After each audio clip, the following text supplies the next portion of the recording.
agar nantinya bisa untuk ke diskusi lebih mudah lagi. Ya, karena saya lihat ternyata materi teman-teman itu nyambung ya sama minggu depan ya. Benar tidak?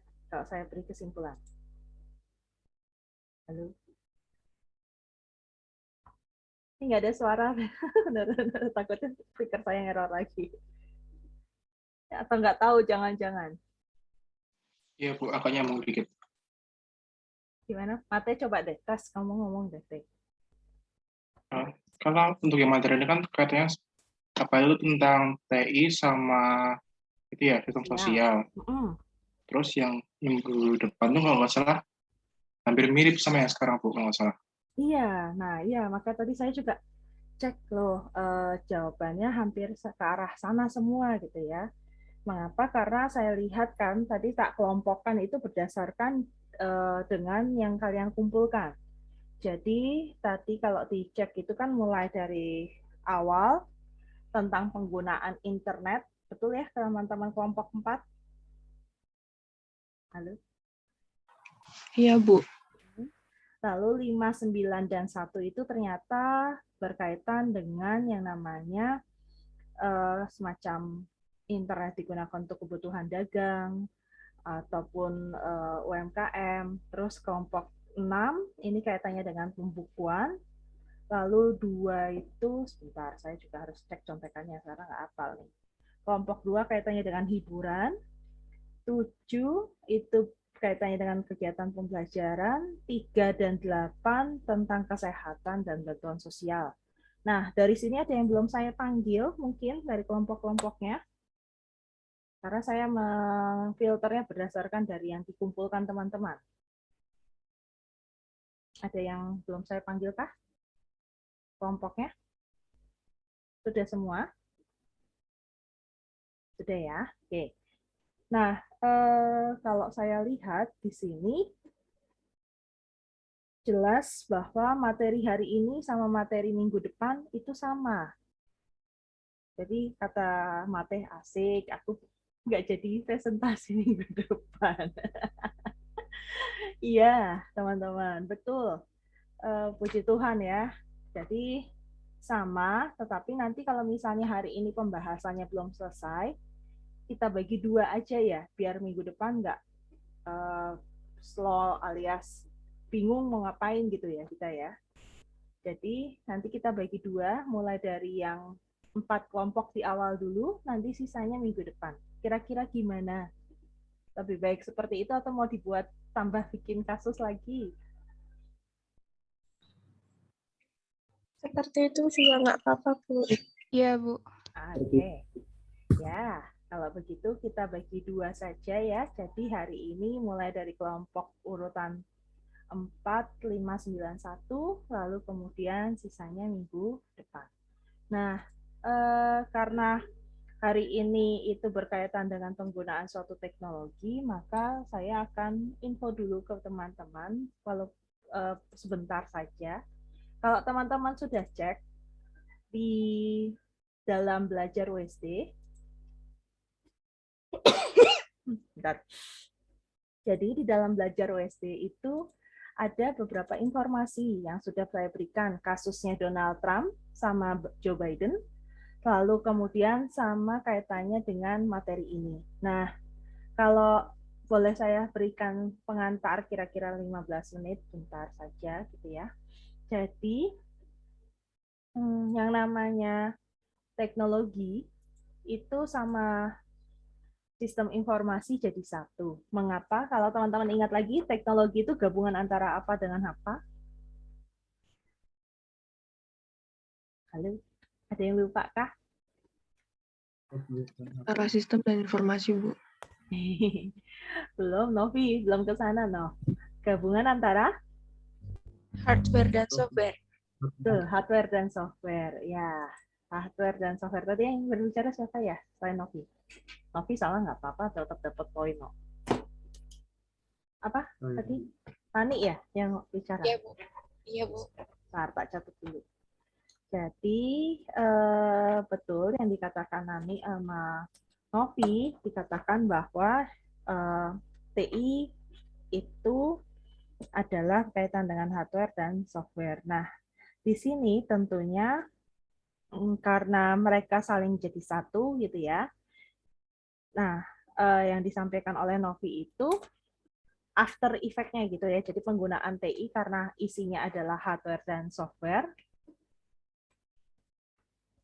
maka kedua alat tersebut atau kedua sarana tersebut digunakan untuk namanya membuat suatu informasi pengambilan keputusan. Nah, tentunya dengan apa? Kalau teman-teman masih ingat minggu lalu ada input, proses, dan output sendiri.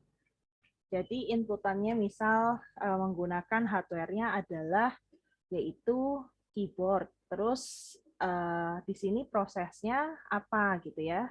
Seperti saat ini saya memberikan informasi ke teman-teman dalam bentuk ketikan dalam di PDF, maka di sini software yang saya gunakan tampilannya adalah PDF dan prosesnya berarti saya memasukkan memori ke tampilan yang ada di layar gitu ya, agar bisa outputnya diterima informasinya oleh teman-teman.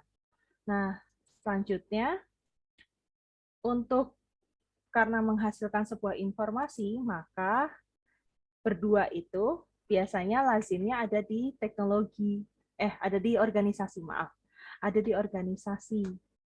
Nah, organisasi ini untuk apa? Yaitu ternyata untuk menghubungkan pihak internal dengan pihak eksternal. Kira-kira ada yang bisa memberikan contoh eksternalnya siapa saja? Pemegang saham, Apa, Tina? pelanggan, Pelanggan. Novi siapa? Bu. Pemasok, Bu. Pemasok. Oke. Siapa? Investor. Ya, Kreditur, yang Bu. Oke, yang jawab investor dan kreditur siapa saja nih? Novi, Bu. Selain Novi? Novi sudah saya catat. Novina. Saya, Bu. Yang cowok 2 tadi tuh. Gilial sama Saya, Bu. Rian. Rian. Nah, oke. Yang suaramu cepet-cepet dimatiin, jadinya saya nggak kedengeran. Tadi yang jawab kreditur siapa satunya? Saya jawab pemasok, Bu. Oh iya. Oh iya, malah Rena belum tak catat. Oke. Terima kasih, Ren.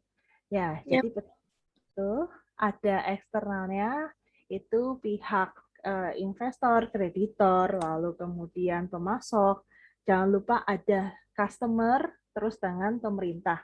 Nah, dengan kata lain, internal organisasi ini isinya siapa saja? Ya, berarti karyawan-karyawan yang ada di dalam organisasi.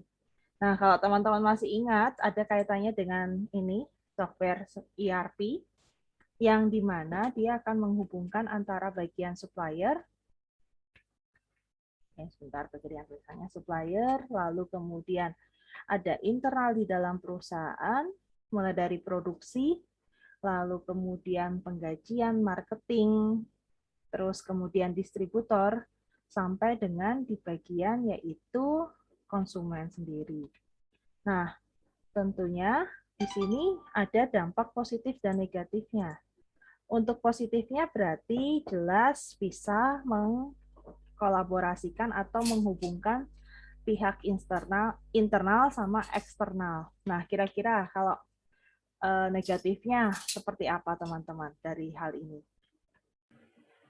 Ada yang mau cerita? Yuk, Novi, Bisa silakan. terjadi kemungkinan kebocoran informasi perusahaan, Bu. Bisa, itu boleh. Untuk kebocoran data, boleh sekali.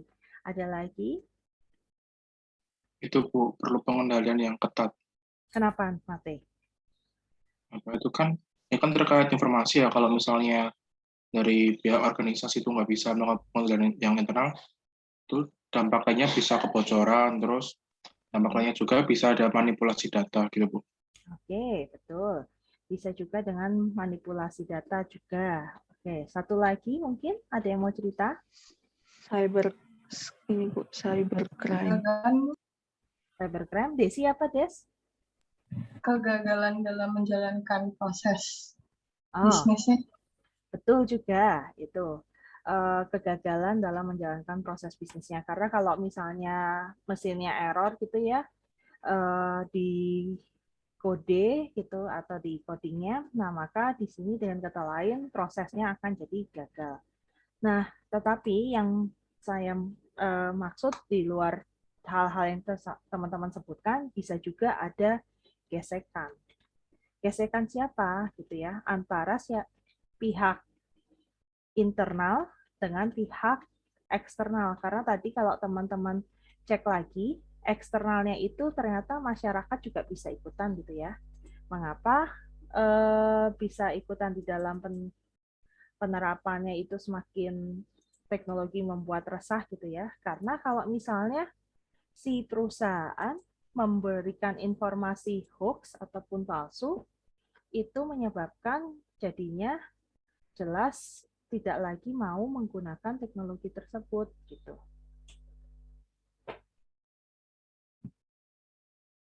Jadi dengan kata lain seperti Instagram, itu kalau informasinya yang disampaikan ini ternyata membuat resah bagi banyak orang, itu nanti akan membuat tidak nyaman dalam digunakan di tengah-tengah masyarakat. Seperti saat ini, misal informasi pandemi. Informasi pandemi itu, kalau teman-teman cek, ada salah satu Instagram namanya Pandemi Talk. Ada yang pernah follow mungkin? Ada ya? Nah, Coba lihat. senang lihat ya. Oke, puji Tuhan Novi kalau kamu cuma lihat. Karena saya juga telanjur follow, terus habis itu menjadi terganggu mengapa informasi yang disajikan ini membuat bukannya sebagai bahan media yang aman, tenang gitu ya, melainkan ternyata membuat diri kita menjadi takut. Takut kenapa? Karena di sini jelas banyak sekali yang di blow up gitu ya, informasi-informasinya yang tidak benar, ataupun misalnya kalau benar jadi efek yang kita terima itu negatif. Sama halnya juga dengan kasus yang saya berikan ke teman-teman. Donald Trump itu membuat istilahnya pengujaran kebencian di Twitter, lalu kemudian ada juga di Facebook dan Instagramnya dia sendiri. Nah, tentunya ini semua membuat resah karena tidak membuat menjadi lebih nyaman. Nah, dengan kata lain, disinilah yang makanya jadi yaitu sebuah informasi yang menyesatkan bagi banyak pengguna. Nah, nanti lebih detailnya akan saya jawab gitu ya. Untuk Donald Trump ini seperti apa, kita tunggu setelah pembahasan kasus ya. Karena kasusnya yang sudah teman-teman sajikan, itu sudah bagus. Kalau teman-teman sudah baca, ternyata sebuah teknologi yang dimaksud diberikan oleh teman-teman itu dampaknya masih positif-positif gitu ya. Belum ada yang membuat resah sebenarnya. Karena kalau saya lihat, masih penerapan teknologinya untuk membantu UMKM, lalu buat membantu mencari data. Nah, yang negatif itu saya dapat dari pernyataan kelompoknya. Sebentar. Ini saya buka. Oke, dari pernyataan dari kelompok 4. Mengapa? Kalau teman-teman cek, kelompok 4 ini dari videonya belum disampaikan semua ya, teman-teman kelompok ya? Halo?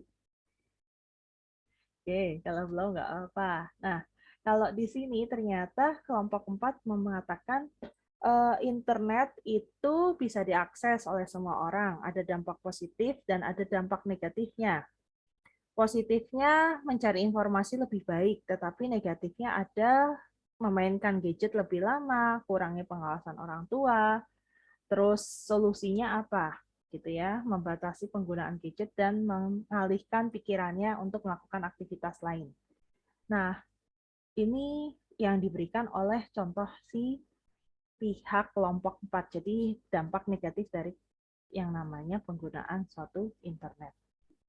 Nah, yang semoga nanti habis ini dari penjelasan kasus kita masuk ke Donald Trump, informasinya tidak menjadi lebih bingung, karena saya mau mencoba minta pendapat teman-teman terkait kasus tersebut. Jadi kalau secara positif, jelas penyebaran suatu teknologi atau penerapannya membantu banyak orang. Gitu. Oke, sampai di sini ada pertanyaan dulu, teman-teman.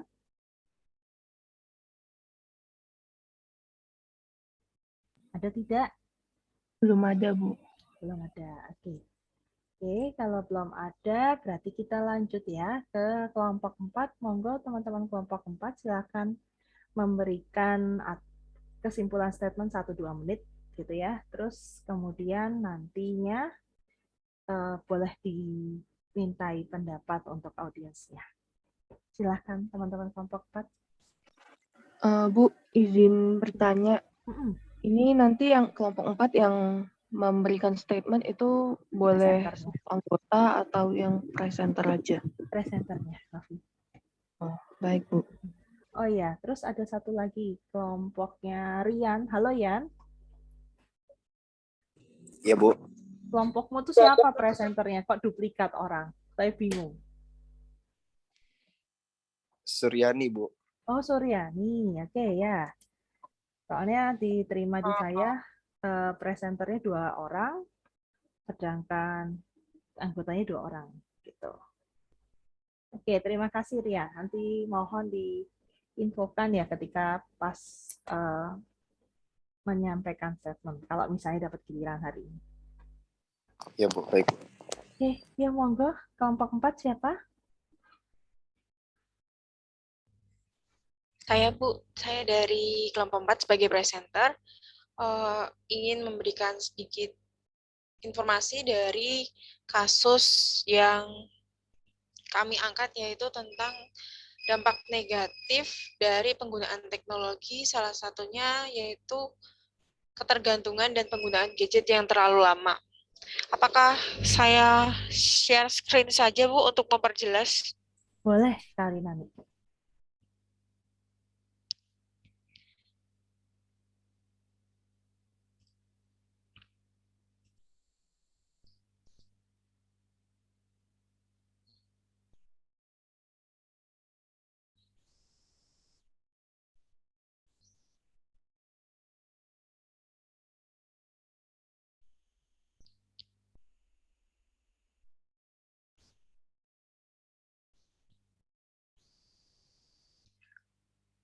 Oke. Di sini untuk contoh kasusnya saya akan baca terlebih dahulu. Contoh kasusnya adalah dampak positif dari perkembangan teknologi informasi dalam masyarakat, kemudian untuk mencari dan mendapat informasi lewat akses internet itu lebih mudah. Karena perkembangan teknologi yang dapat diakses secara bebas di internet. Lalu selain dampak positif, perkembangan teknologi informasi juga membawa dampak negatif apabila tidak diterima dengan bijaksana dan disaring untuk mendapatkan tujuannya. Salah satu contoh dampak negatifnya di tengah masyarakat yaitu kemunduran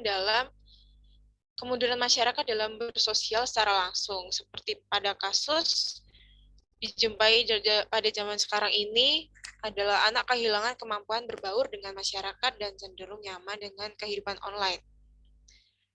Nah, dari sini kita tahu bahwa ketergantungan menggunakan handphone itu banyak yang terjadi, bahkan untuk kita yang sudah dewasa pun sekarang menjadi sulit untuk tidak menggunakan HP bahkan untuk 1 atau 2 jam karena sudah ketergantungan dan apalagi sekolah secara daring ini. Untuk itu kita perlu melakukan beberapa hal untuk diri kita agar kita dapat membatasi ini karena dampak negatifnya juga cukup berat. Untuk kesehatan misalnya saja, jika kita menggunakan gadget di malam hari terlalu lama itu akan mengakibatkan anemia atau insomnia, maksud saya insomnia atau kurang tidur dan terjadi gangguan tidur. Pola tidur kita akan berubah dan itu sangat mengganggu kesehatan. Dan Karena kita sebagai orang yang sudah dewasa, kita harus tahu bagaimana membatasi diri kita sendiri agar penggunaan gadget lebih dapat dibatasi dan kita dapat menghindari gangguan-gangguan kesehatan, bahkan juga gangguan mental kita, terutama dengan salah satunya yaitu melakukan aktivitas selain menggunakan gadget, misalnya saja dengan berolahraga. Mungkin kita bisa mengganti aktivitas penggunaan gadget dengan membaca buku. Mungkin sekarang ini sudah jarang sekali untuk anak-anak mahasiswa menggunakan buku sebagai sumber informasinya, karena lebih banyak informasi yang dapat diakses menggunakan gadget. Untuk itu, semoga apa yang kami sampaikan yang disampaikan kelompok kami untuk kasus ini yaitu untuk membatasi penggunaan gadget, mengalihkan perhatian kita ke aktivitas lain, dan bisa saja dari pengawas orang tua atau orang di sekitar kita itu juga sangat penting. Begitu Bu dari saya, semoga bermanfaat. Terima kasih. Terima kasih, Nani. Ada mungkin yang memberi pendapat atau gimana bagi kelompok 4, 1-2 orang?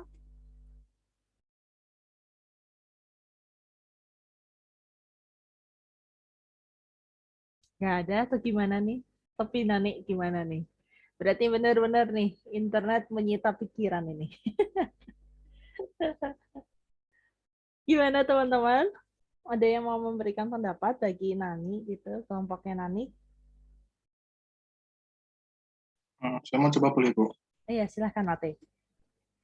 Kenapa itu? Ini kan tadi materi yang dibahas kelompok 4 ini kan tentang itu ya, teknologi sama dampaknya terhadap anak-anak kan.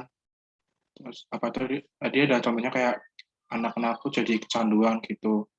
Nah, kalau menurut saya tuh yang bikin kecanduan atau dampak negatif dari penggunaan teknologi terutama pada anak-anak tuh penyebabnya tuh bukan teknologinya tapi lebih ke arah pemakaian teknologi itu sendiri oleh penggunanya. Kan sering tuh ada kasus kayak di berita tuh kalau anak-anak jadi kecanduan gara-gara HP, terus anak-anak kecanduan main game di HP gitu. Nah, dari orang tua sendiri itu pasti yang salahin tuh selalu HP-nya atau selalu gamenya. Orang tuanya tuh nggak pernah kayak nyalain diri orang tuanya atau apa tuh maksudnya nggak pernah nyalain dirinya sendiri gitu. Kenapa kok anak-anak umur misalnya di bawah tahun itu udah dikasih HP? Kenapa anak-anak itu nggak dikasih kayak apa ya pendampingan mengenai penggunaan HP yang baik dan benar tuh kenapa? Jadi menurut saya tuh terkait penyalahgunaan teknologi itu sebagian besar tuh timbul karena kesalahan dari manusianya sendiri, bukan dari teknologi itu sendiri, gitu Bu. Terima kasih Mate. Nani mau atau teman-teman kelompoknya memberi pendapat? Saya Bu. Ya, silahkan Novi. Ya betul seperti yang dikatakan oleh Mateos bahwa teknologi ini bukan teknologi yang membawa dampak negatif tetapi kebijaksanaan pengguna dalam menggunakan teknologi seperti yang dituliskan pada bagian kesimpulan akhir di makalah kami, yaitu teknologi ini itu sudah seharusnya kita menggunakan teknologi dengan bijaksana karena teknologi ini membawa banyak sekali dampak positif jika digunakan secara bijaksana. Begitu Bu. Ya, jadi intinya kalau mau di sini yang harusnya terjadi adalah ketika suatu teknologi ada, internet ada, ya kedua belah pihak harusnya diberikan edukasi ya, dampak positif dan negatifnya, agar tidak semakin berlanjut. Karena kalau sudah semakin berlanjut, nah ini yang jeleknya. Kalau misalnya kita gini aja, kadang sudah tahu gitu ya HP gimana, tadi sempat dibilang sama Nani gitu. Insomnia-nya Bu makin parah, ya jelas. Tidak menutup kemungkinan kualitas tidur kita jadi menurun gitu ya, dan kesehatan dan dampaknya kemana-mana. Nah, berarti sebenarnya yang salah adalah edukasinya yang kurang detail gitu ya, positif dan negatif, mau di pihak anak, mau di pihak orang tua, mau di pihak siapapun yang penggunaan, atau sudah tahu edukasinya tetapi malah milih untuk ya udahlah masa bodoh daripada nggak ada hiburan, nggak bisa tidur. Maka tadi sempat Nani bilang baca buku tuh kurang. Iya, karena lebih menarik baca HP. Ya, great. Semoga kita bisa disadarkan ya untuk hal-hal tersebut gitu ya. Karena bukan bikin tidur, malah bikin resah sebenarnya. Oke, terima kasih Mate dan kelompok 4 ada Novi sama Nani. Selanjutnya mungkin satu lagi mau memberikan pendapat. Saya, Bu. Saya, Bu. Oke, Liel sama Vina, yo, dan nanti berdua deh. Yo, silakan. Mungkin dari saya dulu. Sebenarnya benar yang dikatakan oleh Mateus dan Sinovi bahwa intinya dalam konteks penggunaan internet itu kita harus bijaksana dalam artian bahwa kita yang harus mengontrol teknologi, bukan teknologi yang mengontrol kita. Tapi menurut saya perlu dicatat bahwa meskipun edukasi terkait teknologi itu dilaksanakan secara intensif, tapi bahaya negatif dari teknologi sering muncul karena banyak produk-produk teknologi itu menawarkan hal-hal negatif seperti adanya informasi hoax atau informasi yang berbau sara atau mengandung unsur sara yang berpotensi menimbulkan konflik horizontal dalam masyarakat. Jadi misalnya untuk konteks konflik keagamaan itu internet memberikan informasi hoax yang memancing orang untuk menjadi kaum radikal. Jadi adanya provokasi dalam internet atau provokasi dalam teknologi itu membuat orang menjadi menganut paham radikalisme. Dan menurut saya di sini solusinya adalah bahwa setiap orang harus membangun sikap kritis dan skeptis dalam mengonsumsi informasi-informasi yang tersaji dalam perangkat teknologi. Jadi setiap orang itu berpikir kritis, maksudnya begini, jika informasi itu disajikan dalam internet, setiap orang yang membacanya itu harus berpikir kritis dengan membandingkan informasi tersebut dengan informasi yang lain. Apakah informasi tersebut kredibel ataukah tidak. Jadi jika informasi tersebut dianggap kredibel, maka para pembacanya itu tidak serta-merta untuk mempercayainya. Terus sikap skeptis ini berkaitan dengan adanya sikap bertanya-tanya dari dalam diri pembaca terkait informasi yang disajikan. Setiap pembaca harus bertanya-tanya kira-kira apakah informasi ini benar atau salah. Seperti itu. Terima kasih. Oke, terima kasih. Tia, mungkin sekalian aja nanti kelompok bikin closing statement ya dari pernyataannya Vina sekalian. Yuk Vina, monggo Vina. Ini Bu, jadi sekarang ini kan kita banyak lihat anak-anak umur 1-2 tahun itu udah pandai main gadget, udah tahu yang namanya YouTube, buka sendiri. Nah, jadi yang dari kasus kemarin, saya ada lihat kasus di mana ada di YouTube Kids itu ada iklan yang mengandung unsur yang tidak senonoh gitu Bu. Jadi bahkan anak-anak kecil kan tidak paham maksud dari video tersebut, namun itu menjadi satu tontonan yang tidak layak untuk anak kecil. Nah, jadi menurut saya sendiri itu perlu adanya pengawasan orang tua sendiri di masa kecil anak, sehingga tidak terjadi hal yang tidak diinginkan. Itu aja. Oke, terima kasih Vina. Jadi pengawasan juga diperlukan ya. Oke, mari teman-teman kelompok silakan bikin closing statement dari teman-teman anggotanya. Nanti bisa saling memberikan tambahan gitu ya kalau ada 1 atau 2 yang kurang. Monggo. Saya dulu Bu, saya ingin terima kasih untuk teman-teman yang udah menambahkan berbagai informasi. Saya setuju untuk perlu adanya pengawasan dan pembatasan bagi anak-anak maupun kita sebagai orang dewasa. Karena itu kita perlu secara bijak untuk menggunakan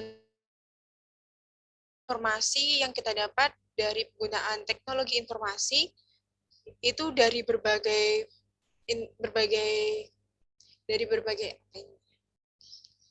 berbagai hal, dan kita tidak tahu bahwa itu apakah benar atau salah dan apakah itu baik untuk kita dapat secara bijak mencari sendiri dan mengontrol diri kita sendiri agar dampak negatif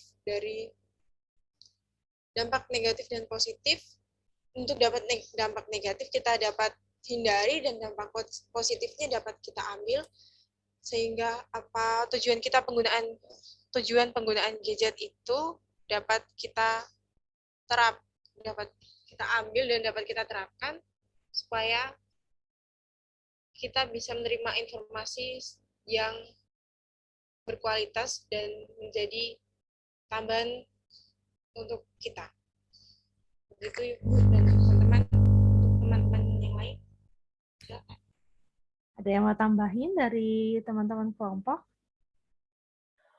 Saya, Bu. Ya, silakan, Nok. Baik, sebenarnya pada intinya yang disampaikan oleh Mateos, ia maupun Vina tadi sudah betul dan sudah sesuai dengan makalah yang kami sajikan juga. Mungkin teman-teman bisa membaca lagi makalah yang disajikan oleh kelompok 4 agar lebih menambah informasi. Terima kasih, Bu.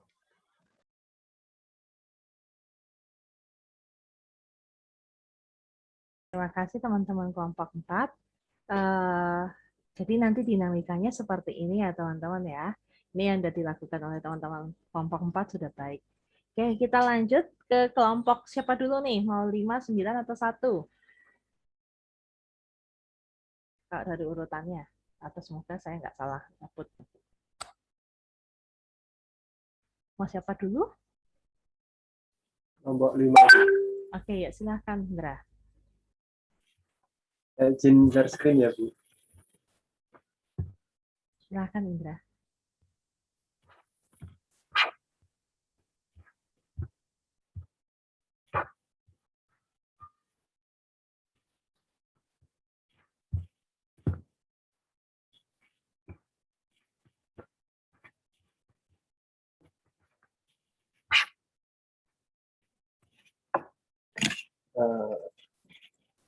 Baik, Bu Nisa dan teman-teman, ini kami kelompok 5 mengangkat mengenai teknologi dan sistem sosial serta implikasi sosial teknologi informasi. Kemudian kasus yang diangkat oleh kelompok kami itu mengenai pengaruh perdagangan online terhadap perilaku masyarakat Kota Semarang, yang diteliti oleh Farid Ahmadi dan kawan-kawan pada tahun 2018. Penelitian tersebut menjelaskan mengenai implikasi sosial teknologi informasi dalam sektor perdagangan online. Banyak masyarakat Semarang yang mengakses internet dan media sosial membuat adanya peningkatan yang sangat pesat terhadap aktivitas perdagangan online. Selain itu, efektivitas dan efisiensi perdagangan online membuat masyarakat Semarang sebagai konsumen merasa senang dalam berbelanja online. Implikasi sosial yang timbul adalah meningkatnya minat masyarakat Semarang dalam berbelanja barang atau jasa secara online melalui platform marketplace yang ada.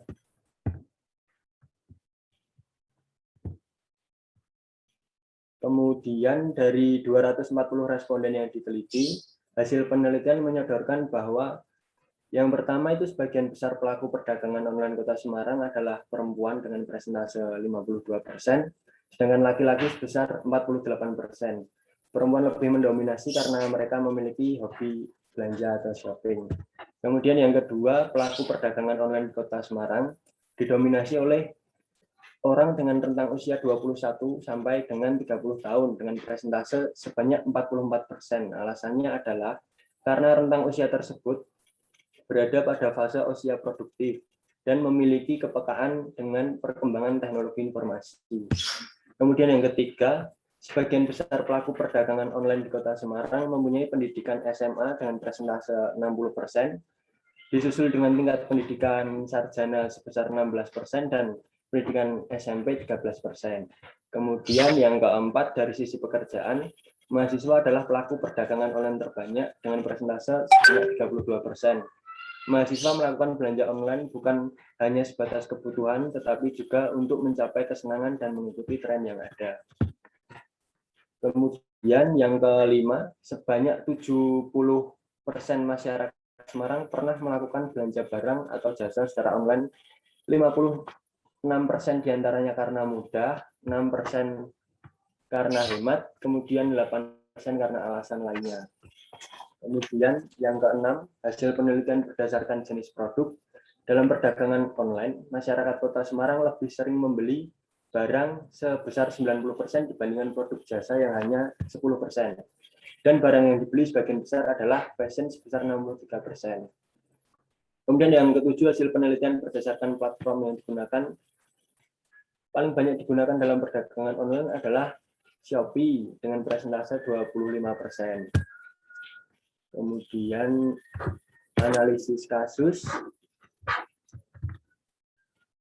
Yang pertama itu kelompok kami setuju dengan perdagangan online. Berdasarkan kasus tersebut, dapat dilihat bahwa pemberdayaan teknologi informasi sangat intens terhadap perkembangan teknologi informasi karena menganggap bahwa teknologi informasi menunjang dan bermanfaat bagi kehidupan. Banyak kemudahan yang ditawarkan oleh teknologi informasi untuk membantu mereka. Teknologi yang dimanfaatkan berupa fasilitas software, yakni aplikasi perdagangan seperti Shopee tadi, dan juga masih banyak aplikasi yang lainnya seperti Bukalapak, Lazada, dan lain-lain.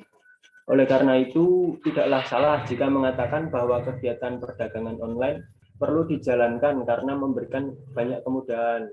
Salah satunya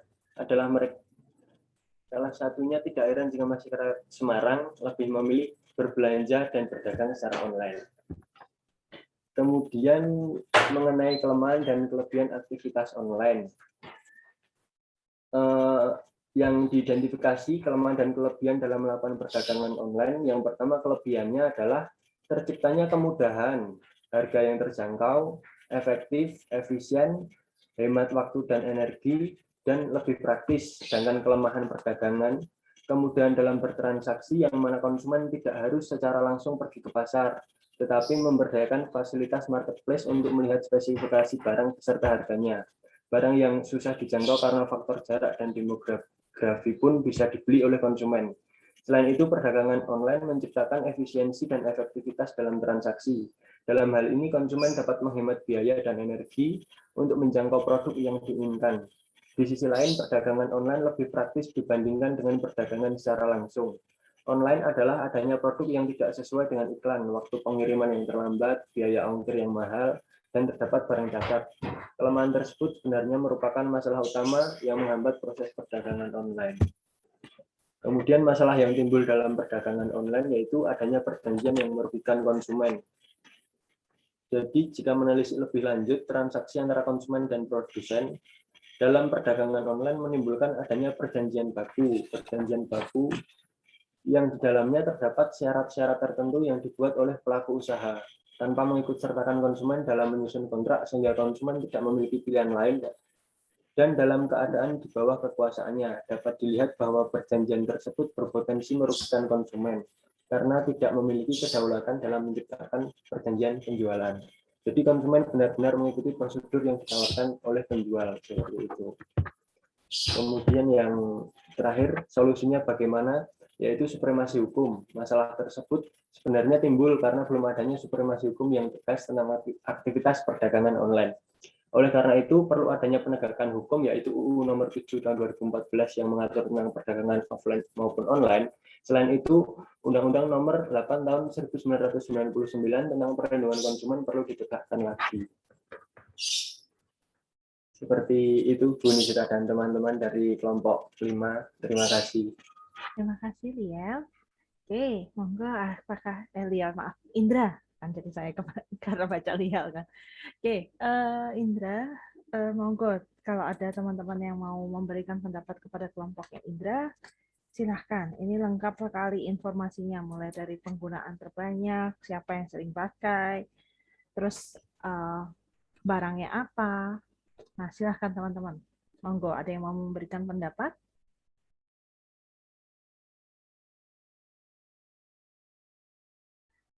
Jangan-jangan sudah lagi sibuk bikin rencana 10 gitu ya, beli barang.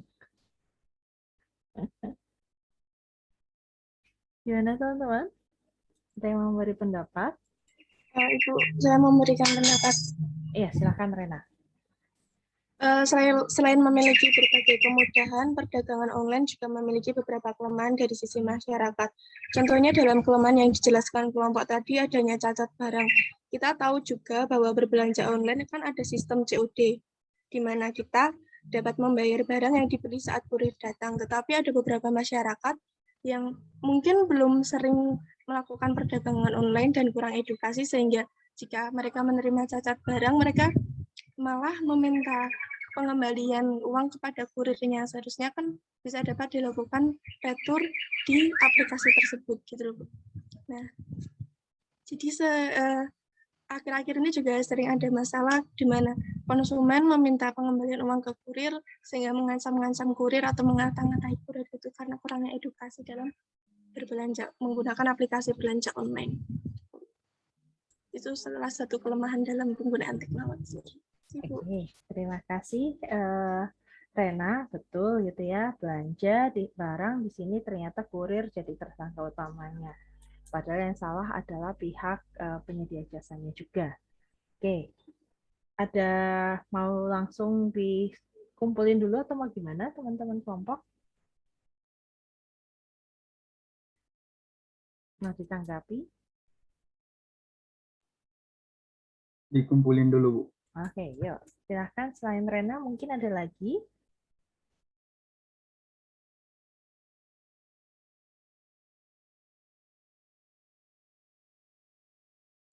Mungkin belum ada. Liel, silahkan.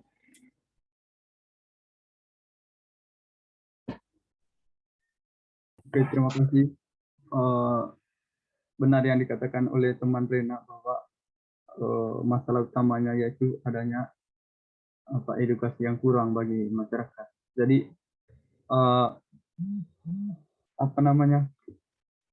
terkait edukasi ini mungkin para penggiat aktivitas online atau perdagangan online perlu mengintensifkan lagi promosi mereka terhadap masyarakat, perlu mengintensifkan lagi iklan mereka terkait aktivitas perdagangan online dengan cara memberitahu atau mensosialisasikan kepada masyarakat terkait dampak-dampak negatif, dampak-dampak positif dari aktivitas perdagangan online. Tapi satu pertanyaan saya, Ibu, dari kasus yang kami dapat, saya masih kurang paham karena di hasil penelitiannya itu disodorkan bahwa masalah utama perdagangan online di Indonesia sekarang ini yaitu kurang adanya supremasi hukum terkait undang-undang perdagangan online. Mungkin Ibu Nisa bisa menambahkan terkait hal ini. Mungkin ada dari teman-teman lain juga, teman-teman kelompok saya yang ingin menambahkan. Tina, Alura, atau siapa? Oke, supremasi hukum ya. Ya, awalnya semula kan yang namanya perdagangan online itu untuk membantu orang-orang yang tidak punya yang punya usaha tetapi tidak punya kemampuan untuk menyewa tempat ataupun melakukan yang namanya kontrak yang sifatnya berbelit-belit. Contoh kayak kalian aja juga bisa melakukan perdagangan online dengan sendirinya. Misalnya barang-barang yang kalian punya terus ingin dijual, itu juga bisa gitu ya kalau udah nggak ingin dipakai kembali. Nah, tentunya di sini untuk hukum sendiri terkait dengan yang namanya undang-undang dan segala macam itu sudah mulai dicoba sebenarnya Liel dengan teman-teman. Tetapi pada prakteknya kadang ada pro dan kontranya yang tidak menginginkan bahwa barang tersebut itu tetap digunakan. Jadi mau tidak mau ya sudah, hal ini berhenti di situ, tidak bisa dilanjutkan ke berlanjutannya seperti apa gitu ya.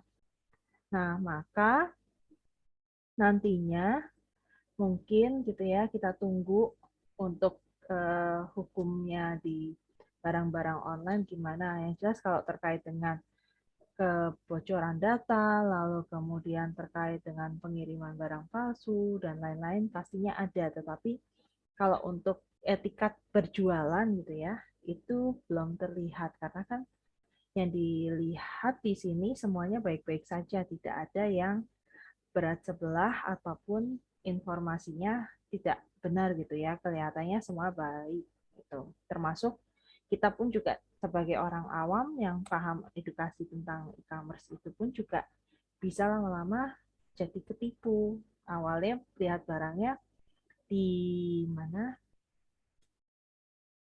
di toko online-nya aman gitu ya, tenang, sesuai dengan yang kita harapkan. Ternyata kenyataannya tidak seperti itu. Jadi balik lagi, pinter-pinternya kita sebenarnya mau filternya belanja online ini seperti apa. Gitu teman-teman. Oke, mungkin kalau tidak ada tanggapan lain, kita lanjut dulu ke kelompok yang berikutnya. Terima kasih buat teman-teman kelompok 5 yang sudah menyajikannya dengan baik gitu ya. Ada mungkin yang mau ditambahkan lagi mungkin dari kelompok 5? Aku mau nambahin yang pertanyaan Rena tadi. Yang Ya, mengenai silakan. kalau belanja online kan yang disalahkan kurirnya, kayak gitu, ada kurirnya nggak salah. Nah itu kalau saran dari kelompok itu langkah yang bisa diambil dari pihak Shopee-nya sendiri biar nggak kayak gitu tuh, mungkin lebih menekankan pendekatannya lagi untuk apa, ke customer-nya sendiri. Jadi biar customer-nya tuh tahu gitu loh, kalau ada barang cacat tuh bukan salahnya kurirnya, tapi salahnya yang bagian apa dari tokonya itu sendiri, mungkin servisnya kurang memuaskan kayak gitu. Jadi nggak sepenuhnya salah kurirnya. Jadi langkah yang bisa diambil itu melakukan pendekatan kepada customer biar customernya tuh tahu kayak gitu. Seperti itu teman-teman. Terima kasih. Oke, terima kasih Indra. Ada lagi tadi, satu lagi mungkin?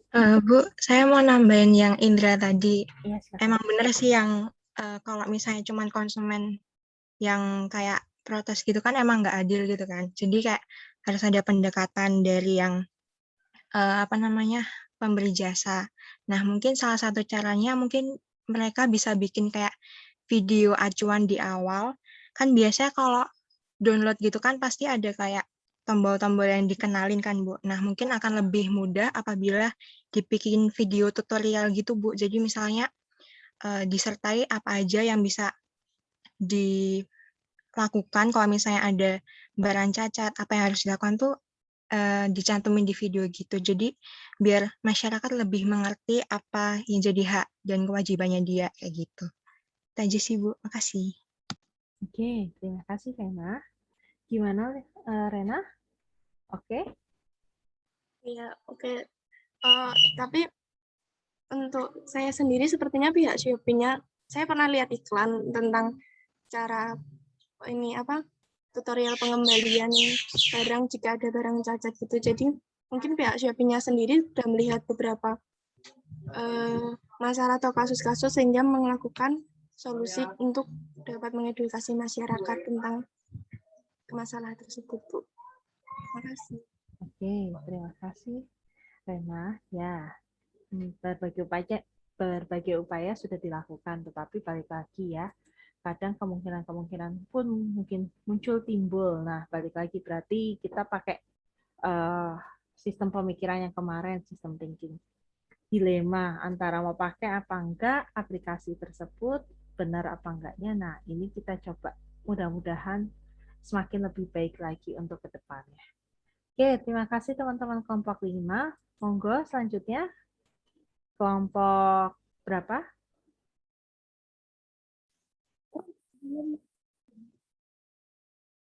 Kelompok berapa, teman-teman? Kelompok 9, Bu. Oke, yuk silakan teman-teman kelompok 9. Kelompok 9.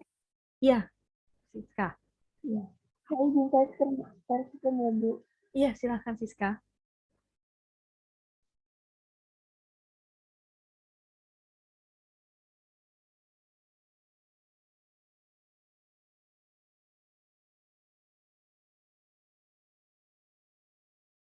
Udah kelihatan teman-teman share screen-nya? Sudah, Siska?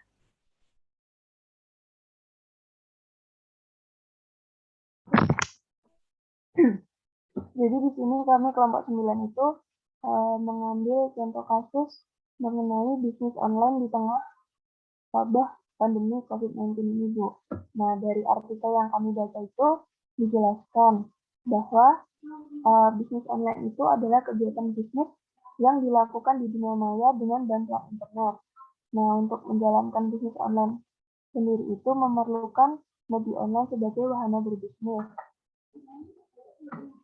Di tengah polemik pandemi COVID-19 ini, rantai pasar logistik diharapkan meminimalkan pertemuan dan kerumunan pembeli. Namun, menurut Chairman Supply Chain Management itu menyatakan bahwa untuk menekan penyebaran wabah COVID-19, pergerakan barang dan manusia memang harus dibatasi sekaligus dikendalikan, baik pada wilayah yang telah ditetapkan status tanggap darurat bencana maupun yang belum. Nah, dengan adanya polemik pandemi COVID-19 ini dapat mempengaruhi tingkat pendapatan penduduk Indonesia, yang mana banyak pekerja yang sudah tidak dipekerjakan lagi oleh perusahaan.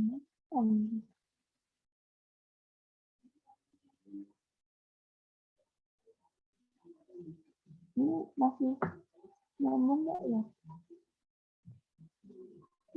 Kok hilang?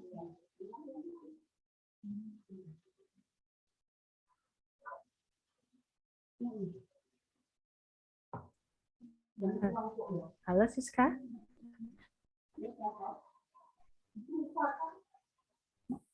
Ya, maaf, Bu. Tadi jaringannya putus-putus, Bu. Oh iya, nggak apa-apa. Diulangi dari yang putus ininya aja jaringannya, nggak apa-apa. Tadi sampai mana ya, Bu? Oke, teman-teman ada yang masih ingat sampai mana? Saya tadi pas lagi ngambil charger soalnya. Halo? Teman-teman. Semoga nggak tidur ini. Itu Bu yang di bagian menurut Chairman Supply Chain Management. Oh, oke. Ya, saya lanjutkan ya. Jadi menurut Chairman Supply Chain Management itu menyatakan untuk menekan penyebaran wabah COVID-19 ini, pergerakan barang dan manusia itu memang harus dibatasi sekaligus dikendalikan, baik pada wilayah yang telah ditetapkan status tanggap darurat bencana maupun yang belum. Nah, dengan adanya polemik pandemi COVID-19 ini dapat mempengaruhi tingkat pendapatan penduduk Indonesia, yang mana saat ini tuh banyak pekerja yang sudah tidak bekerjakan lagi. Nah, sehingga dengan adanya pandemi COVID-19 ini, masyarakat Indonesia tuh harus berusaha menjadi kreatif dan inovatif untuk dapat menghasilkan pendapatan agar bisa bertahan hidup dengan cara menjadi pembisnis online. Nah, maka daripada itu muncullah itu bisnis-bisnis online dengan berbagai produk, harga, promosi yang berbeda-beda. Sebagai contoh itu bisnis online dengan konsep jasa titip satu dengan yang lainnya. Nah, dari analisis kasus ini kami mendapatkan bahwa kami setuju bahwa pesatnya perkembangan teknologi itu dengan maraknya penggunaan media sosial serta sifat konsumtif masyarakat Indonesia yang relatif tinggi ini melatar belakangi pertumbuhan minat masyarakat Indonesia itu untuk melakukan bisnis jasa titip online. Terus untuk keunggulannya sendiri dari bisnis online ini, jadi bisnis online yang jasa titip ini kan berkonsep personal shopper, nah yang mana tidak mengharuskan pelaku usaha jasa titip ini untuk menyetok barang dalam jumlah yang besar dan beragam seperti layaknya online shop. Nah, untuk pelaku usaha jasa titip sendiri ini hanya akan membeli barang yang diminta oleh konsumennya.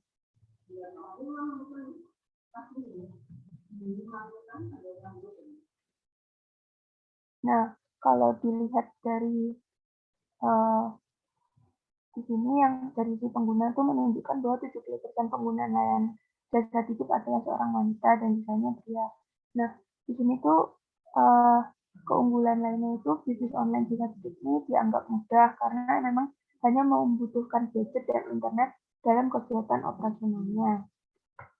Nah, untuk kelemahannya sendiri, karena ini memang bisnis online jasa titip yang sudah tadi dijelaskan bahwa ini tuh mudah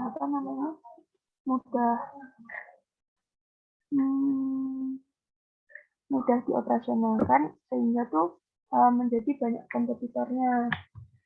Nah,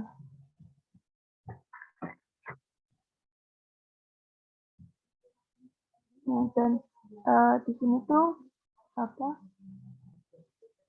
karena perkembangan teknologinya yang sangat cepat dari waktu ke waktu, perkembangan itu menjadi masalah baru bagi pembisnis online.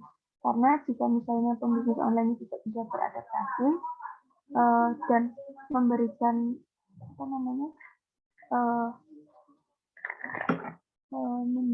tidak bisa mengikuti tren dan tidak bisa memberikan banyak konten itu, mungkin bisa saja dia ketinggalan tren dan tidak konsumennya jadi tidak tertarik dengan bisnisnya dia gitu loh. Nah, gitu. Jadi pembisnis online itu di sini harus beradaptasi mengikuti tren, dan kelemahannya selanjutnya itu ada penipuan. Nah, karena maraknya penipuan online ini menjadi konsumen ini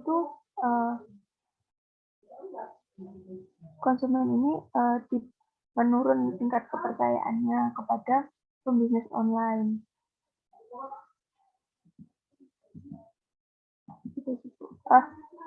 Pembisnis online tetap perlu berkompetisi dengan banyak bisnis lain untuk mendapatkan perhatian audiens target. Nah, karena di luar sana itu menjadi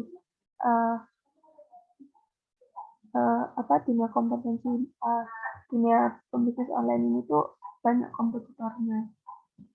Nah, untuk dari kesimpulan dari kelompok kami ini, dengan melihat situasi pandemi COVID-19 ini,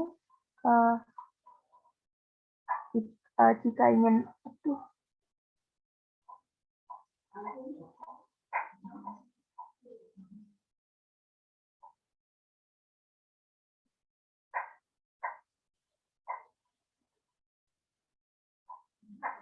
Gimana, Siska? ya, maaf Bu, keputus lagi. Saya jelasin dari yang kesimpulan dari kelompok kami ya Bu. Monggo, Siska. Nah ya, jadi dari kesimpulannya ini, dengan melihat situasi pandemi COVID-19 ini, jika kita ingin melakukan suatu usaha bisnis online seperti jasa titip itu, kita harus mengatur dan menyusun dulu strategi bisnisnya. Nah, untuk strategi yang dapat dilakukan oleh pelaku usaha itu dengan dapat menyesuaikan jenis produk yang dijual, misal penjualan produk secara online jasa titip untuk e-marketplace, ojek online, maupun secara mandiri melalui sosial media. Nah, jadi pelaku usaha yang menjual produk buku serta alat tulis kantor dapat memfokuskan produknya itu dipasarkan ke daerah luar Pulau Jawa. Nah, untuk pelaku usaha yang menjual produk rumah tangga itu memfokuskan atau mentargetkan penjualannya itu kepada yang berusia 36 sampai 55 tahun. Nah, untuk produk elektronik dapat difokuskan terutama bagi konsumen yang bekerja sebagai wirausaha dan berjenis kelamin laki-laki. Nah, untuk produk kecantikan dapat difokuskan kepada konsumen yang berjenis kelamin perempuan. Nah, untuk promosi produk ini dapat dilakukan dengan media sosial dengan membuat konten promosi yang menarik dan memanfaatkan iklan online. Begitu Bu dari kelompok kami. Mohon maaf jika ada kurangnya dalam melakukan presentasi ini. Ya, nggak apa-apa, Siska. Oke, nanti mungkin catatan dari saya waktu ini ya. Besok kalau misalnya untuk saat presentasi juga mungkin sama dengan yang lainnya, nanti lebih ke intinya saja ya. Karena kan udah detailnya di video. Karena saya di sini lebih kepada penyampaian secara garis besarnya aja. Diingatkan saja kasusnya tentang ini. Gitu. Oke? Dan teman-teman, nggak ada yang salah kok, tenang aja. Oke, yuk monggo ada yang memberikan pendapat dari teman-teman lain kalau ini dari segi penipuan, nah kira-kira bagaimana menurut teman-teman? Monggo. Bu, saya ingin berpendapat, Bu. Oke, ya silakan Lucia. Nah, jadi sebelumnya mohon maaf Bu, suara musiknya kedengaran soalnya tetangga lagi acara Bu. Gak apa-apa, kita diiringi musik ini di sini. Santai, Lus. Jadi mengenai penipuan.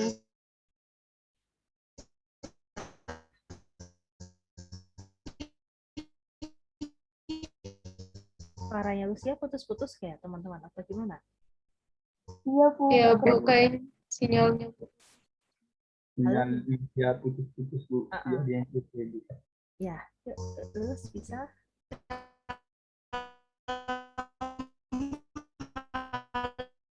Oke, Lus ya, maaf. Putus-putus, Lus. Kamu tulis di chatting nggak apa-apa?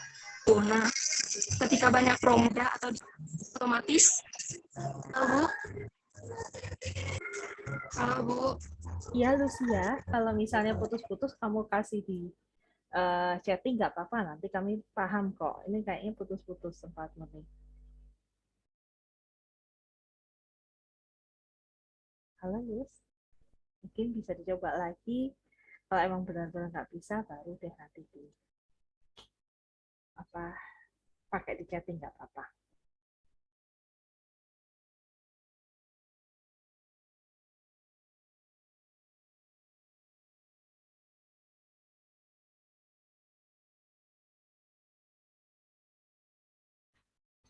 Halo, Lus.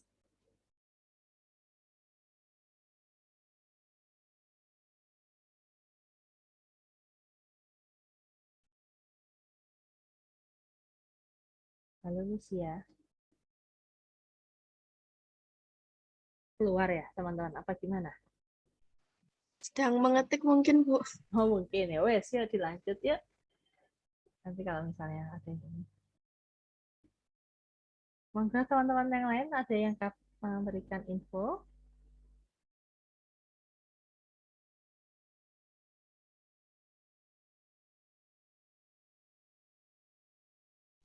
Oke, mungkin tadi karena sudah sering dibahas ya, jadinya bingung mau bahas dari mana lagi, Bu. Oke, ya, kalau gitu sebenarnya kasus untuk yang namanya penipuan sering terjadi sekali ya, teman-teman ya, karena kita pun yang nggak lagi melakukan penjualan online pun juga kadang suka ditipu oleh orang dengan cara lewat apa? Lewat telepon, lalu eh, di sini jelas menjadi tidak nyaman gitu ya untuk hal-hal tersebut.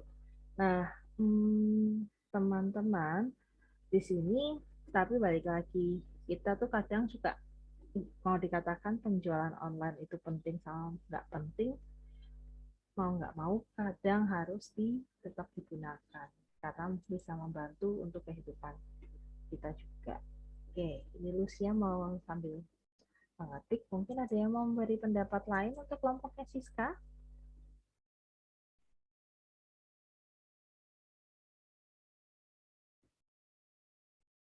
Sis, kelompokmu sepi, Sis. Coba. Iya Bu, soalnya yang Lucia sama Yasinta ini dia di NTT Bu, jadi jaringannya mungkin susah tuh Bu. Oh alah, oke. Ya, ini banyakkah yang di luar kota? Di paling jauh di mana nih? Sambil ngobrol-ngobrol aja sambil nunggu. Saya Bu, di NTT. Di NTT ya, Len ya. Gimana kondisinya di sana, Len?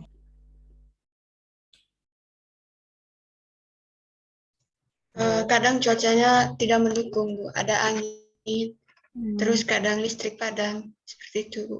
Oh, oke. Ya, ini Soso di mana nih? Kalau Soso ada di kelas ini toh? Ada Bu, satu kelompok sama saya. Nah, kemana tuh anaknya? Halo, Ada So. Bu. Nah, Ada Bu. akhirnya terdengar juga suaramu, So. Lagi di toilet Bu, maaf Bu. Gak apa-apa. Wes, sambil ngobrol aja. So, posisi di mana, So? Di Jogja Bu. Di Jogja. Oke. Nah, di di sini ya kemarin kelompoknya sosok itu minta maaf banget sama saya ya untuk bagian pengumpulan terlambat karena tidak ada kuota, terus pas lagi juga apa istilahnya mati lampu apa gimana kemarin tuh.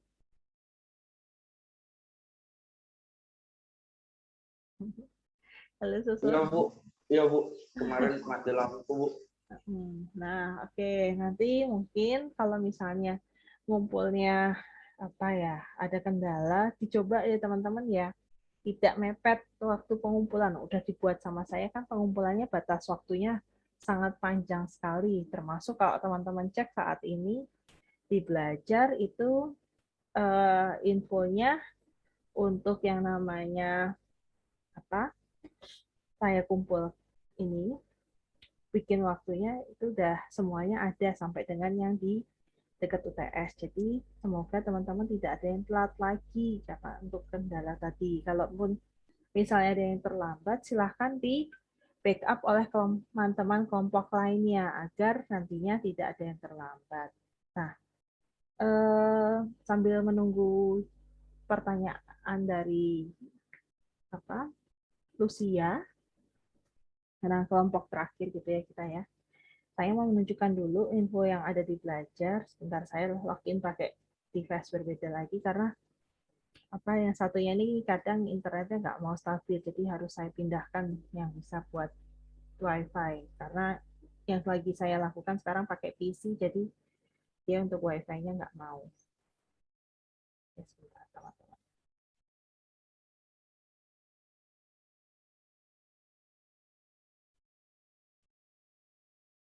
Semoga saya nggak ditendang sama Zoom aja ini.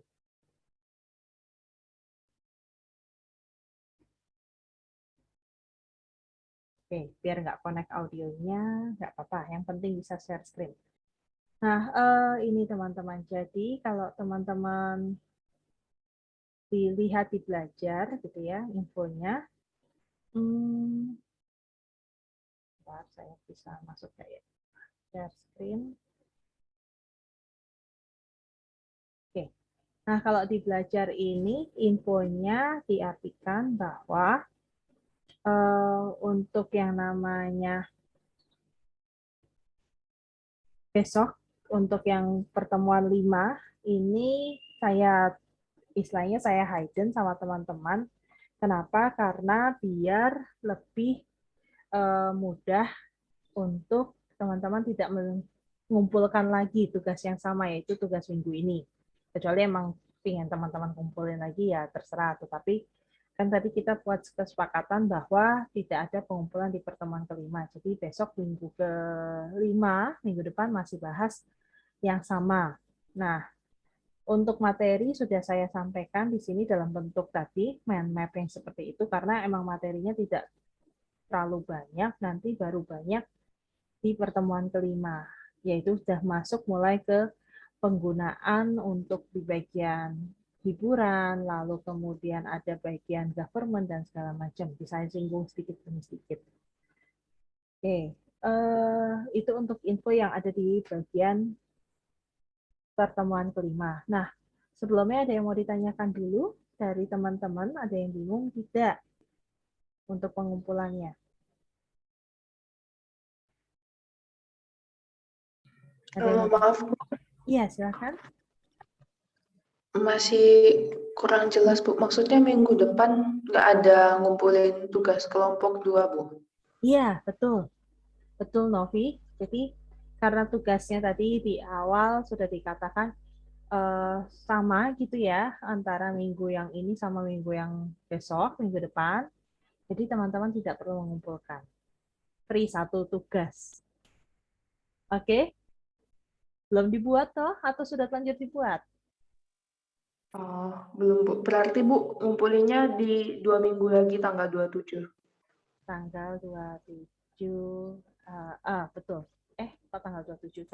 Iya, tanggal 27, maaf. Betul, tanggal 27. Oke, Bu. Makasih, Bu. Iya. Oke, ini ada penjelasan dari Lucia, teman-teman.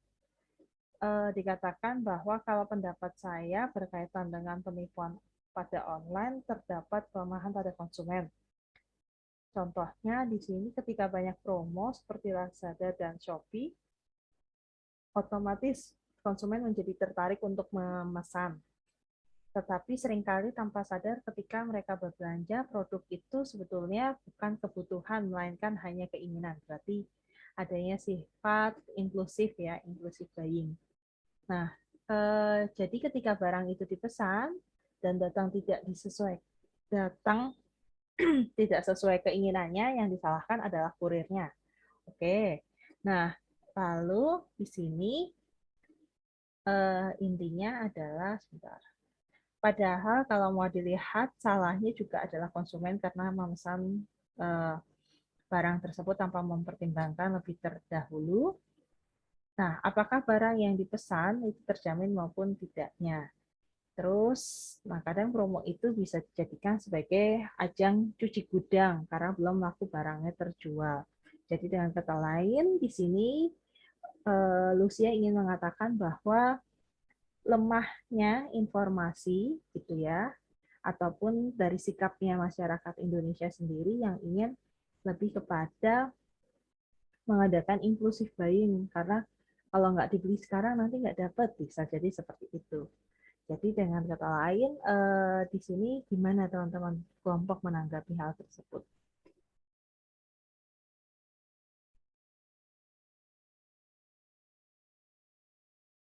Gimana teman-teman kelompok?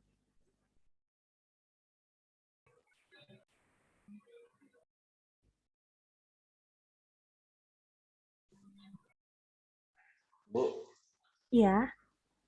kalau dari menurut saya itu kembali ke pribadi masing-masing sih Bu sebenarnya.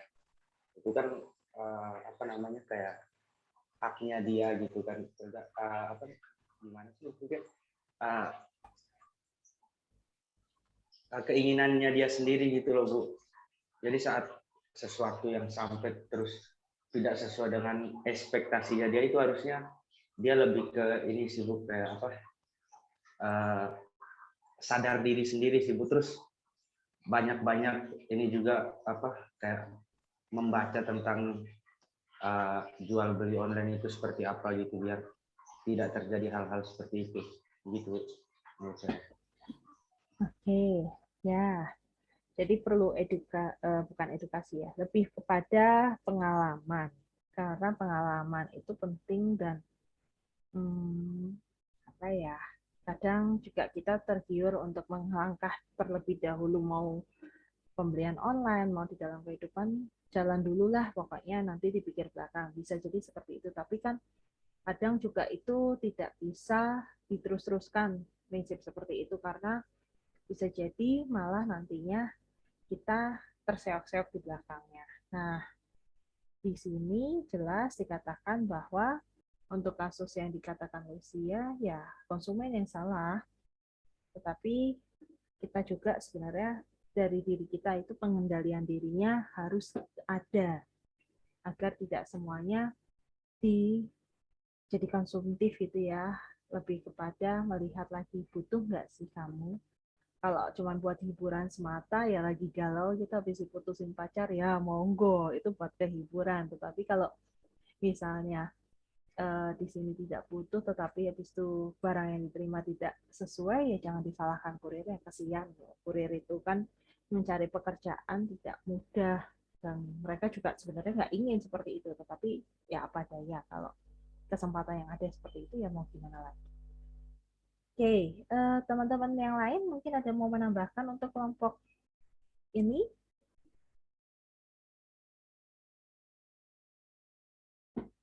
Ada? Sudah, Bu.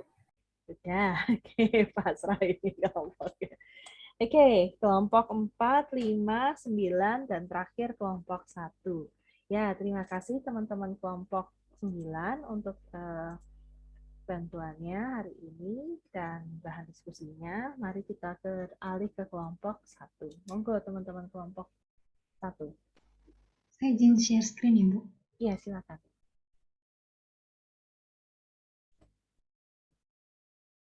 Bu, maaf di tempat saya jaringan kurang mendukung baik. Iya, nggak apa-apa. Terus ya, kami paham kok. Oke, nanti pas saat mau presentasi kita bisa pakai videomu aja ya. Jadi misalnya kalau di backup dari video boleh loh teman-teman. Nggak perlu semuanya seperti ini, yang penting intinya saja. Diulas kembali. Oke, silakan Mas. Asia ya. Oke, selamat pagi Mudisita dan teman-teman. Hari ini kelompok kami akan membahas mengenai pengaruh Instagram dalam kehidupan sosial masyarakat. Masyarakat tidak asing lagi dengan Instagram. Pada awalnya, Instagram digunakan untuk membagikan foto dan video, untuk mempublikasikan kegiatan, barang, tempat, dan kelebihan yang dimiliki. Namun, lama-kelamaan Instagram banyak pengaruh negatifnya.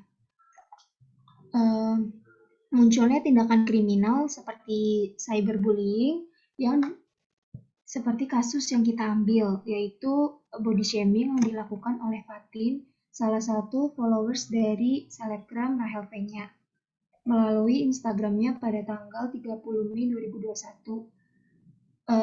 Rahel Fenya mengadakan sayembara untuk mencari Fatin yang menghinanya. Namun tindakan Rahel Fenya dapat dianggap melakukan kegiatan doxing, yaitu melakukan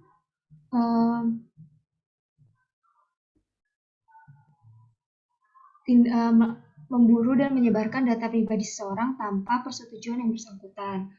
Akhirnya Rahel Fenya tidak memperpanjang persoalan tersebut karena Fatin mendeaktif Instagramnya dan keluarga dari Fatin mengemail Rahel Fenya untuk minta maaf. Kesimpulan yang kita dapat ambil, Instagram memang menjadi sarana untuk memberikan kebebasan berekspresi setiap individu. Namun perlu dilakukan kontrol pada diri sendiri untuk bertindak menghormati pengguna Instagram lainnya. Bijaksana dalam berperilaku dan tidak menyakiti perasaan orang lain. Sekian presentasi dari kelompok kami. Terima kasih. Oke, terima kasih Tasya. Ya, ini jadi apa ya istilahnya kasus yang booming ya untuk hal ini. Oke, mungkin ada pendapat untuk teman-teman kelompok 1?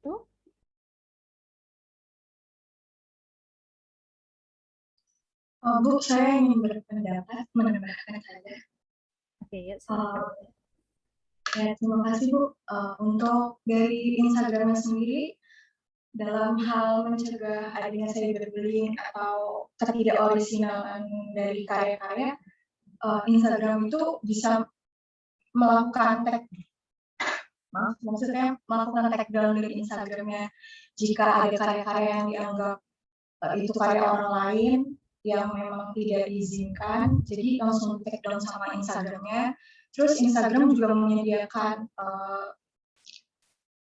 apa namanya, yang buat sensitif konten itu jika dirasa ada konten-konten yang kurang pantas. Sekian dari saya. Terima kasih.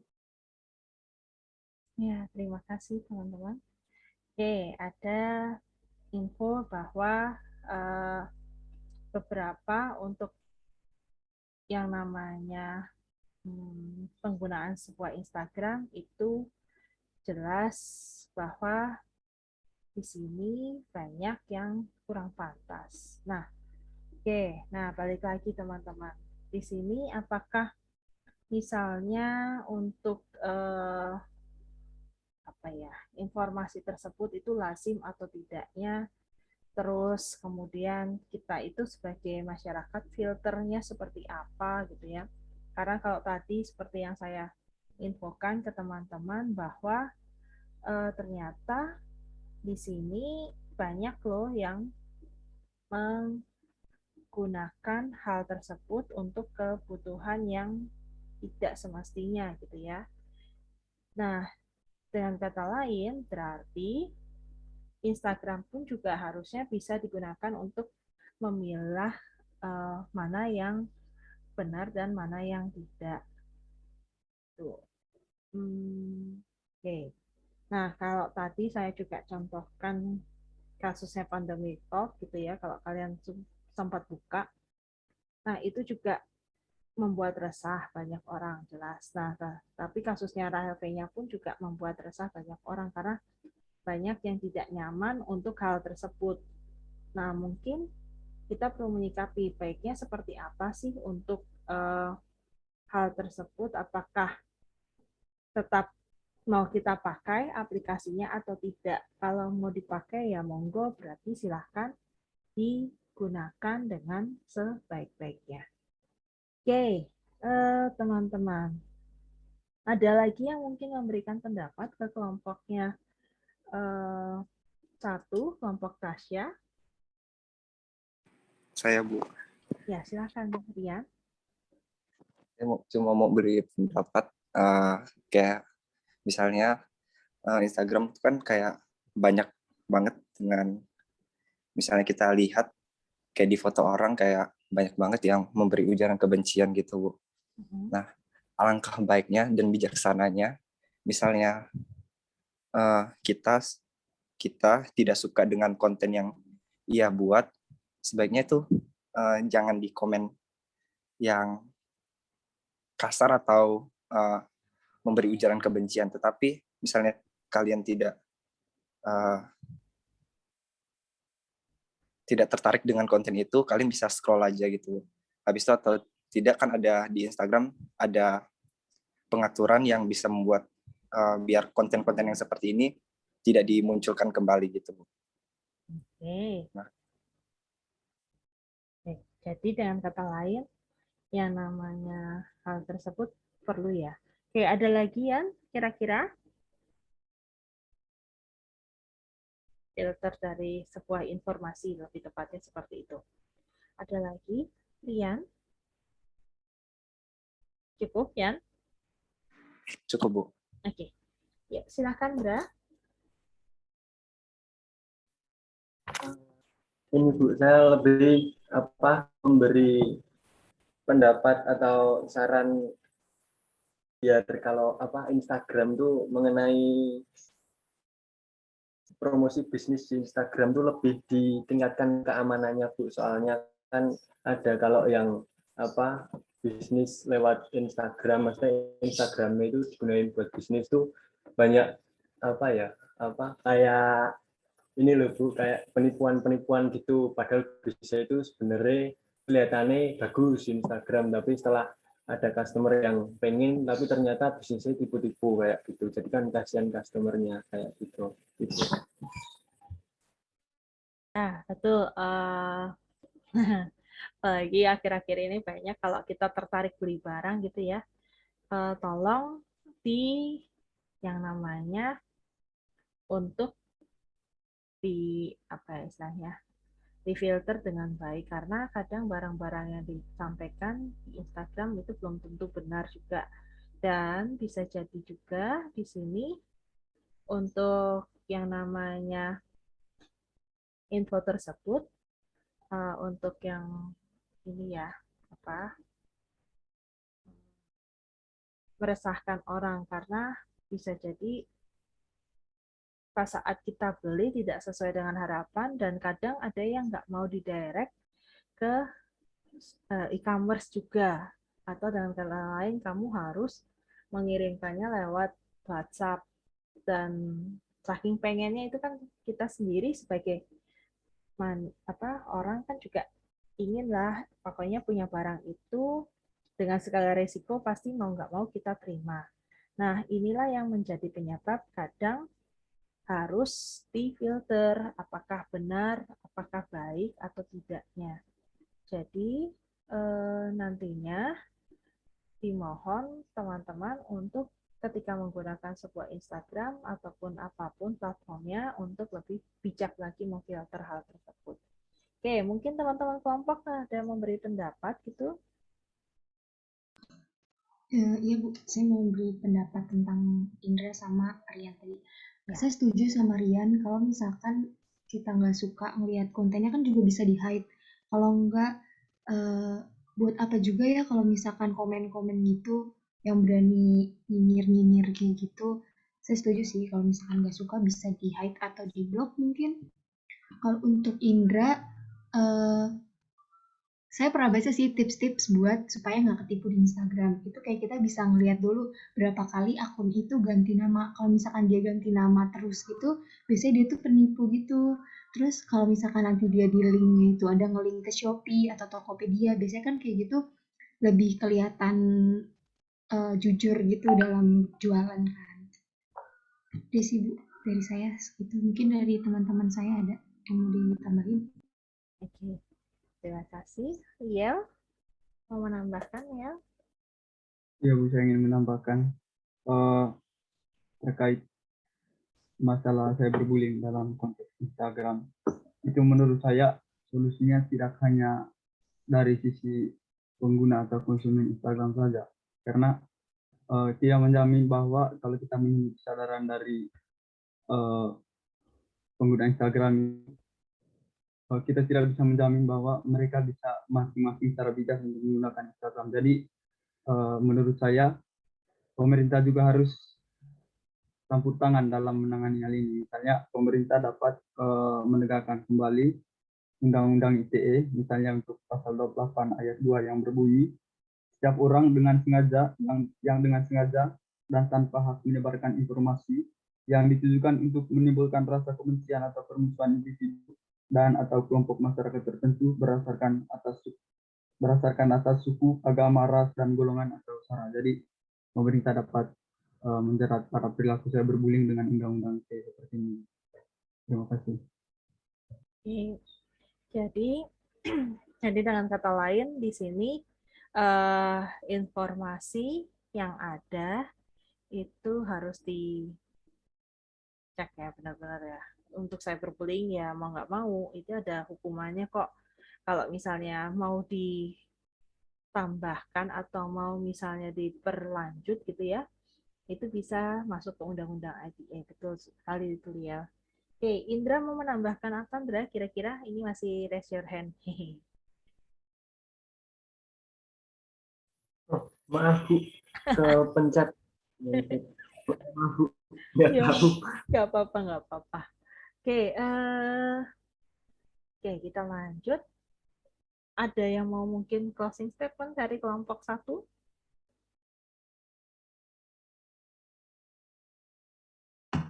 Ibu. Ya, silakan, Tina. Yang tadi dari pernyataan Gamaliel saya setuju. Karena kan sekarang banyak juga yang melakukan cyberbully atau penipuan di Instagram, dan itu tuh mungkin pernah dibawa ke jalur hukum juga. Jadi memang jalan yang paling benar adalah membawa ke jalur hukum. Namun untuk Rachel V-nya ini adalah kepuasan semata, dia tidak puas dan ingin memberikan pelajaran kepada para followersnya agar tidak melakukan hal seperti itu lagi. Seperti itu, Bu. Oke. Ya, jadi baik sebenarnya ya. Kadang ada juga artis-artis tuh ketika lagi dibully, siap-siap aja yang membuli akan dibawa ke ranah hukum gitu ya. Kayak kasusnya Cindy Aulia, kasusnya siapa lagi ya, banyak lah. Yang jelas di sini pelajaran-pelajaran tersebut berharga sebenarnya buat masyarakat karena kita sendiri pun juga tidak bisa memfilter komen yang ada gitu ya. Semuanya komen itu terus berlanjut dan di sini jelas bahwa yang namanya filter dari pihak Instagram pun juga nggak ada untuk hal tersebut gitu ya. Yang ada hanya lebih kepada pemblokiran kalau misalnya videonya sudah mengganggu yang namanya ketentraman. Oke, terima kasih teman-teman untuk kelompok 9, 5, 1, dan 4 untuk presentasinya hari ini. Nah, mungkin sebelum tutup hari ini gitu ya, saya mau sekalian mumpung lagi kita bahas kasus ini gitu, biar nanti nggak mengutang di minggu depan. Nah, tadi itu yang kaitannya dengan si Donald Trump. Kalau teman-teman lihat ini ada 2 kasus gitu ya di Belajar. Jadi pertama, sebenarnya teknologi untuk pemungutan suara di Amerika sudah baik, mulai dengan adanya, sebentar ini saya harus back dulu ke satu, yaitu tidak lagi pakai kertas suara, jadi dia sistem pemungutan suara ini dipindahkan ke namanya direct recording elektronik. Jadi dengan menggunakan layar sentuh, bisa dengan suara, lalu kemudian dengan gambar dan segala macam.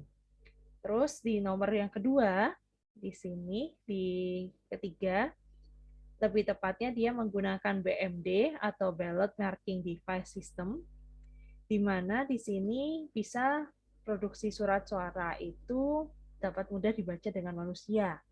Nah, yang jadi masalah ternyata teman-teman untuk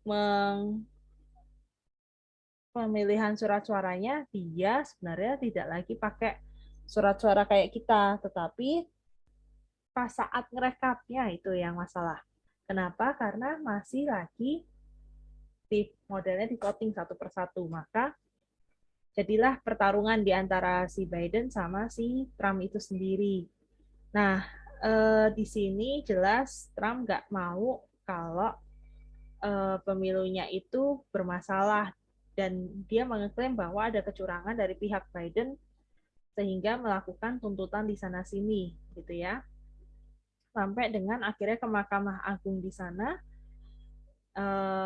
si pihak Trump akhirnya ini loh, kami itu benar, kamu yang salah, dan berapa yang banyak harus biayanya segala macam harus diperbaiki gitu ya. Untuk hal tersebut itu diinformasikan juga. Nah, ini loh teman-teman yang jadi lucu di sini. Jadi gugatan Donald Trump menang gitu ya, si Biden raih 290 elektor votes dari ambang batas yaitu 270.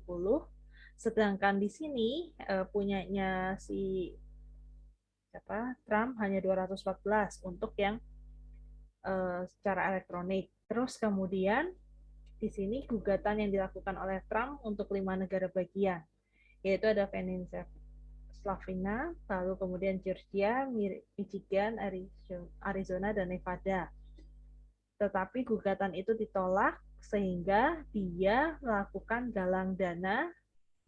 Di sini kubunya Biden itu meluncurkan untuk galang dana dan bertarung lagi di jalur hukum untuk hadapi Donald Trump. Sedangkan kubunya Trump menggalang dana untuk lebih kepada membiayai yang namanya tuntutan hukum, dan ini diajukan di Pilpres di tahun 2020. Jadi kemarin itu sangat lucu, dan sekelas yang sebagus itu untuk pemilihan antara Trump sama Biden ternyata bikin masalah di mana-mana, sampai dengan kalau teman-teman lihat tuh videonya sampai di Capitol, White Capitol aja, ini Gedung Putih pun juga jadinya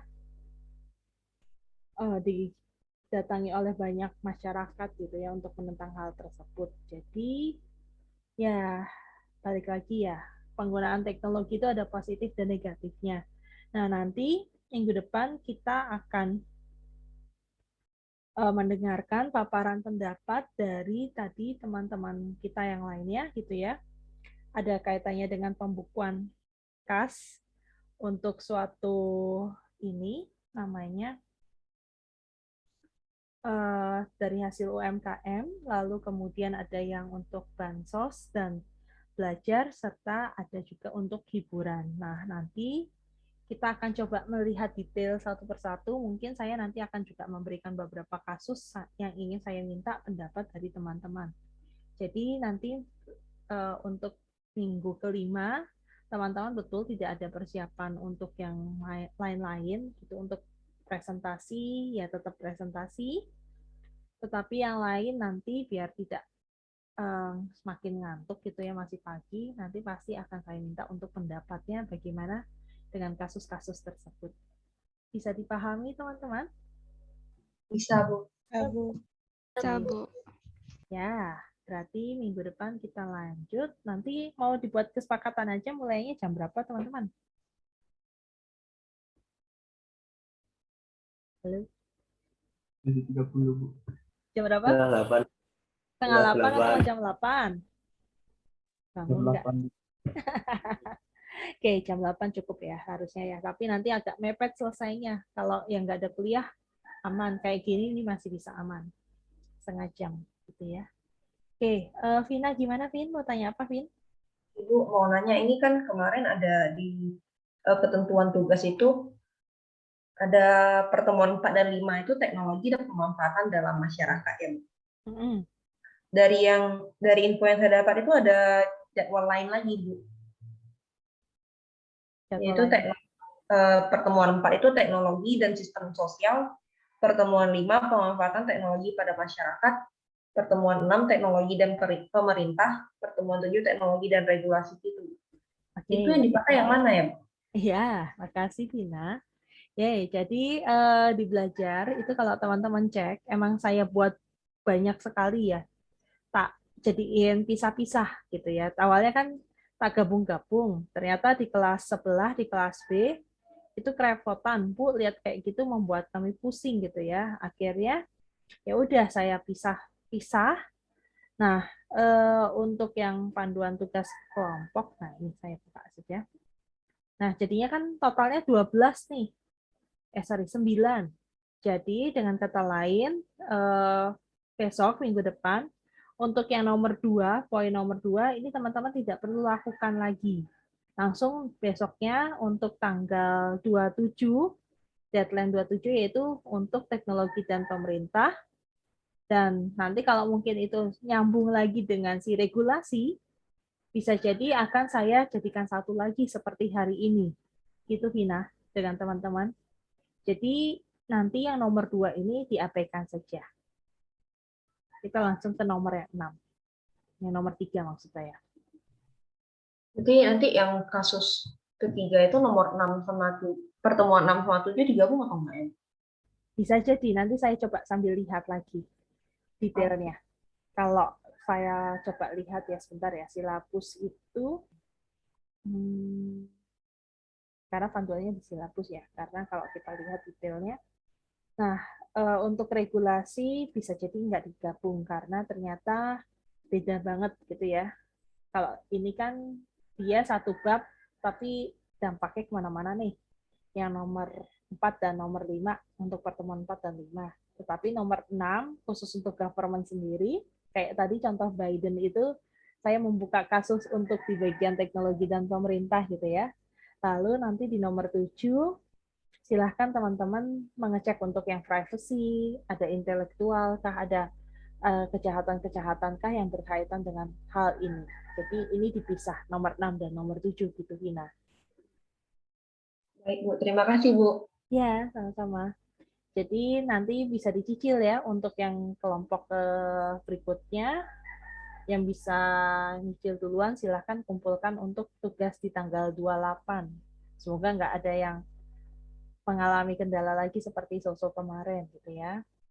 Terus nanti bisa dilanjut sampai dengan di tanggal 5 Oktober. Setelah itu kita UTS baru nanti masuk untuk yang berikutnya lagi. Sampai di sini bisa dipahami teman-teman? Bisa. Bisa, Bu. Oke, ya untuk pertemuannya terasa cepat sekali ya. Tahu-tahu udah mau UTS aja ya. Iya, saya juga baru sadar itu ya, cepat sekali dan mau UTS lagi. Cepatnya bukan main. Ya, kita jalani, semoga hasilnya baik-baik saja ya teman-teman seperti yang lalu. Dan semoga meningkatkan kualitas untuk IPK-nya biar nanti bisa lulus tepat waktu juga. Oke, terima kasih teman-teman. Ini Desi, resen lagi gimana? Ini Bu, mau nanya untuk kodenya berarti TK2 kan Bu, bukan TK3? Untuk Kode tugas kelompok. Oh, untuk yang pengumpulannya yang di pertemuan ke berapa? Besok 6 ya. Pertemuan ke-6 diikuti saja panduan yang ada di ini ya, yang ada di belajar tadi. Sesuai urutannya aja, Des, jangan dinaikin biar saya nggak bingung filternya. Oh, berarti tetap TK3 ya, Bu? Tetap TK3. Terima kasih, Bu. Ya. Oh ya, PR satu lagi, ketika ngumpulin tugas jangan bikin nama sendiri ya, nanti saya jadi bingung. Oke, teman-teman? Oke. Oke, Bu. PR nama file maksud saya. Oke ya, terima kasih teman-teman untuk semuanya hari ini. Nanti kita lanjutkan lagi minggu depan di jam 8 ya. Tadi janjinya gitu ya, kata Lia mau lanjut tidur Bu bentar ya. Oke, nggak apa-apa. Oke, terima kasih semuanya. Nanti kalau misalnya ada apa-apa silahkan ditanya di grup. Dan seperti tadi ya, jadi nanti saya akan kelompokin satu gelondongan besar per kasus. Dan semoga lebih efisien lagi dalam pembagian waktu. Dan saya harap aktif ya teman-teman ya, karena setiap keaktifan teman-teman saya catat ini. Oke, terima kasih semuanya. Selamat pagi. Sampai jumpa. Dadah. Terima kasih, Bu.